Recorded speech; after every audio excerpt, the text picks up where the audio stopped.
اس کے اندر پورا ڈیٹا محفوظ پڑا ہوا. حذیفہ نے کہا نہیں یا رسول اللہ. اب محبت کرنے والا نا حذیفہ تڑپ کے کہہ رہا نہیں یا رسول اللہ ایسا کیسے ہو سکتا ہے. انہوں نے اتنی بڑی جسارت کی اور لوگوں کو بتائے بنا یہ کون ہے. یا رسول اللہ کچھ کرے, یا رسول اللہ آپ کے سامنے بول نہیں سکتا, کوئی ایسی چیز ضرور کرے کہ ان کے چہرے بے نقاب ہو. رسالت امام نے کہا چل ٹھیک ہے, پہنچنے دے مدینہ میں جا کے بتا دوں گا.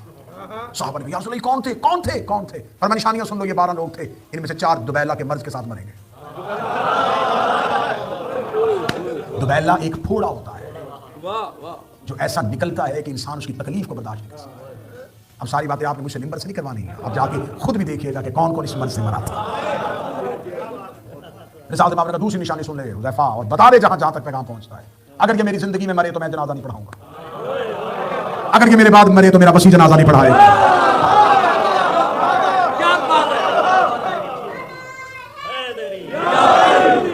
اب نام لینے کی ضرورت ہی نہیں.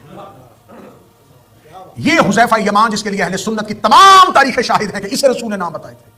لو میں بریڈ فورڈ حسینیہ امام بارگاہ اپنے گھر میں بیٹھ کے ایام فاطمیہ کی دوسری مجلس میں پوری دنیا میں یہ پیغام نشر کر رہا ہوں. جس حذیفہ کے پاس 12 منافقین کے نام تھے, میں مذہب چھوڑنے کے لیے تیار ہوں, کوئی بندہ مجھے ثابت کرے کہ اس نے 3 خلافتوں کے دور میں کسی کی بیعت کی ہو.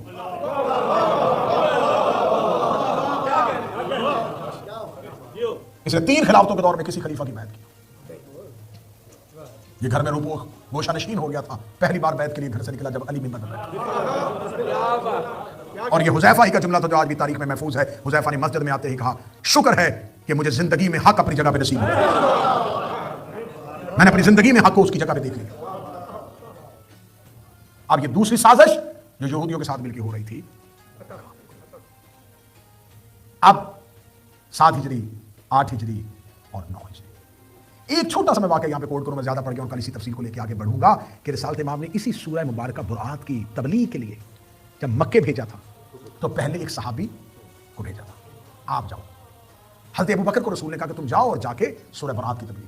فوراً جبریل امین نازل ہوئے کہ خدا کہہ رہا ہے, اور یہ لفظ اہل سنت کی کتابوں میں لکھے. مسند احمد بن حنبل اس کو, مستدرک حاکم نیشابور نے اس کو لکھا ہے کہ فرمایا یا آپ خود جائیں یا اس کو بھیجیں جو آپ میں سے ہے.